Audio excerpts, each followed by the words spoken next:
ওকে করতা নাকি ও তোমাকে করতো? ও আমাকে করতো। তোমাকে করতো না? মানে তোমার সাথে কতবার হয়েছে এরকম? আমার সাথে 2 বার হয়েছে। হয়েছিল তখন লিঙ্গটা আমাকে ঢুকাই দিত, তারপর অনেক খারাপ কাজ করতো আমার। আসসালামু আলাইকুম প্রিয় দর্শক, আজকের ভিডিওটা খুবই গুরুত্বপূর্ণ।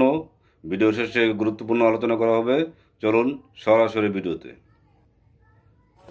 হরে কৃষ্ণ। হরে কৃষ্ণ। তুমি কেমন আছো? আমি ভালো আছি। তোমার নাম কি? অর্পণধর। অর্পণধর। আচ্ছা, তুমি সাম্প্রতিক আমাদের একজন ইসকন চট্টগ্রামের গৃহস্থ কাউন্সিলের একজন প্রধান সদস্য বলরাম করুণা প্রভুকে তুমি কিছু অভিযোগ দিয়েছ, যে লিখিতভাবে এবং ভিডিও আকারে দিয়েছ, এবং আমরা দেখেছি যে এই শরণাগতি প্রভু এবং ভক্তি প্রিয়ঙ্গদাধর গোস্বামী মহারাজ, চারুচন্দ্র প্রভু, এদেরকে তুমি তোমার সাথে চিন্ময়কৃষ্ণ প্রভুর সাথে কোন ধরনের শারীরিক নির্যাতন করেছে তোমাকে, সেই বিষয়ে তুমি কিছু কথা বলেছ। হ্যাঁ, আমি তোমাকে কিছু প্রশ্ন করব, তুমি সত্য সত্য কথাগুলো বলবা, ঠিক আছে? তুমি কি শারীরিক ভাবে সুস্থ আছো? হ্যাঁ। মানসিক ভাবে সুস্থ আছো? হ্যাঁ। আচ্ছা, তুমি গুরুকুলে কখন থেকে জয়েন করেছো? 2017। 2017 নাকি 16? 17। আচ্ছা আচ্ছা আচ্ছা। তো চিন্ময়কৃষ্ণ আসলে অ্যাকচুয়ালি ঘটনাগুলো আমাকে বলো তো, যে চিন্ময়কৃষ্ণ প্রভু তো একজন ব্রহ্মচারী এবং পণ্ডিত ধামের অধ্যক্ষ, তোমার সাথে কি ঘটনা হয়েছে? আমাকে মানে রুমের মধ্যে মেসেজ করতে নিয়ে যেত, নিয়ে গিয়ে মানে যে কাজ সমকামিতা বলে সেটা করে। তো সমকামিতা মানে কি? এটা কি ধরনের? মানে যৌন কাজ বলে। কিভাবে করতো?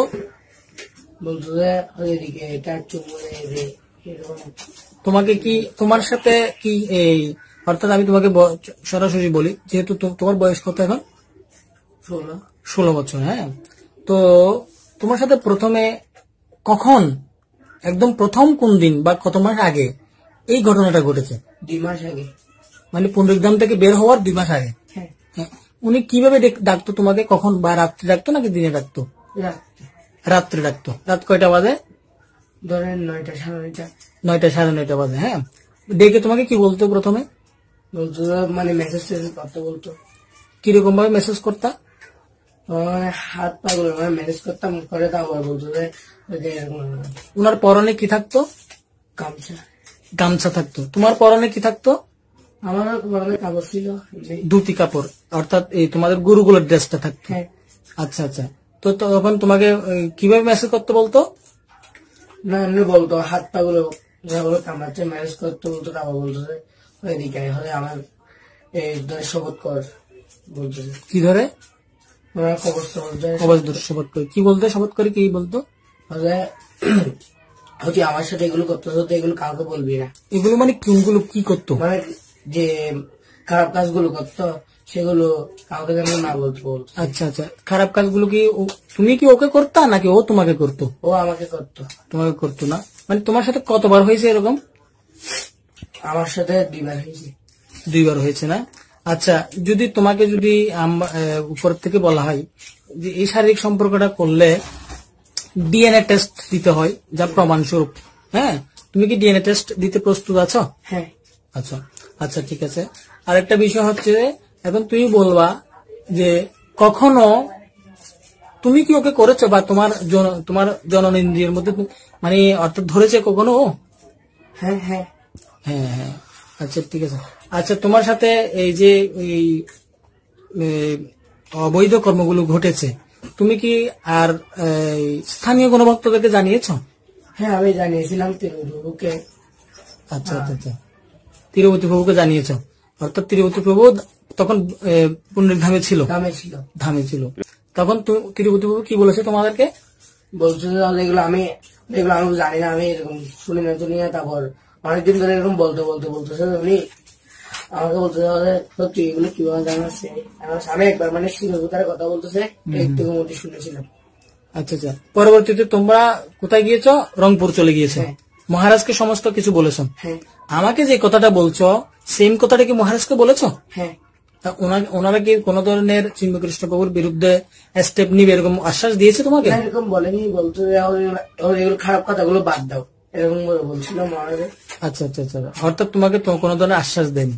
আচ্ছা, সাম্প্রতিক চারুচন্দ্র বাবু তোমার থেকে স্টেটমেন্ট নিয়েছে, তুমি কি ওনাকে সবকিছু বলেছো? হ্যাঁ বলেছি। উনি কি আশ্বাস দিয়েছে তোমাদেরকে?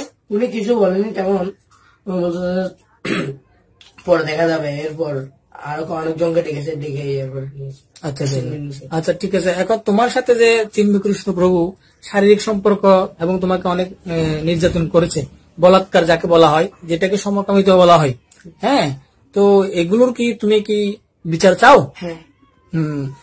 তোমার পড়ালেখার ক্ষতি হয়েছে এবং তুমি একটা মানসিক ভাবে হেজিটেশন ভোগ করছো, হ্যাঁ। এগুলো তো আমাদের ইসকনের মধ্যে কোনো শিক্ষা নেই, ঠিক আছে? কোনোদিন কারো কাছ থেকে দেখেছো, কোনো বক্তব্য থেকে দেখেছো এগুলো? না। এই নোংরামিগুলো? না। ঠিক আছে, তাহলে ঠিক আছে, আমরা এগুলো তোমার কথা মতো, যেহেতু তুমি আমাকে এই কথাগুলো বলছো, হ্যাঁ, আমি কি করবো, এগুলো আমি, আমাদের নারগোপাল প্রভু আছেন, আমাদের গুরু মহারাজ আছেন এবং ঊর্ধ্বতন কর্মকর্তারা রয়েছেন, এগুলো আমি অ্যাপ্রুভ করব, ওনাদেরকে আমরা সাবমিট করব এবং ওনারা এগুলোর অ্যাকশন নেবে, ঠিক আছে? হরে কৃষ্ণ। হরে কৃষ্ণ। আমি হলাম একজন গুরুকুলের ছাত্র। আমি এখানে অনেক ভালো কিছু শিখতেছি, আমার মা বাবা অনেক আশা করে পাঠাইছে, কিন্তু আমাকে এখানে কোনো কুসংস্কার শিখাচ্ছে। দিনের পর দিন বেড়াইতে সেবা করায়, আর রাত্রে হলে বরফুটাকে ম্যাচ করায়, কি বলে আমাদেরকে ব্রহ্মমতি দেবী এরকম খারাপ কাজ করায়, দুটো খুলে ফেলে, আমাদেরকে জড়িয়ে ধরে জড়িয়ে ধরে তারপর ল্যাংটা করে লিঙ্গটা আমার ভিতর প্রবেশ করায়, কি বলে বীর্য, ওনার বীর্যগুলো যদি আমার মুখ ভিতরে ঢুকাই, তাহলে বলে আমার বলে ওনার মতো ক্ষমতাশীল হতে পারবো, লিঙ্গটা আমার মুখের ভিতরে ঢুকাই দিত, তারপর অনেক খারাপ কাজ করতো আমার জন্য, কিছু ভালো খারাপ লাগতো এগুলো, আমার ওনার লিঙ্গটা আমার মুখের ভিতরে ঢুকাই দিত, আমি কষ্ট পেতাম অনেক, আমার পিছন দিয়ে ঢুকাই দিত, কিন্তু আমার অনেক কষ্ট পেতাম। আমাকে এরকম ইয়াতে মুক্ত করুন, খারাপ কাজ থেকে মুক্ত করুন। হরে কৃষ্ণ। নিত্যবন্ধ গৌরদাস। আমি প্রায় অনেক দিন যাবৎ, প্রায় 8-9 বছর যাবৎ পুণ্ডরিক ধামে অবস্থানরত। এই যে ধামের মধ্যে এত সমস্যা চলছে, যে বিষয়গুলো আগে থেকে মানে চলে আসছে, বাট এগুলো নিয়ে মানে তদারকি করতাম না, বা এই বিষয়ে কিছু বললেও বা কাউরে বলার মতো সেরকম গিয়েছিল না। প্রিয় দর্শক, যদি আমাদের ভিডিওটি ভালো লাগে প্লিজ কমেন্ট করে আপনাদের মতামত জানাবেন। প্রত্যেকে ভালো থাকবেন। আল্লাহ হাফেজ।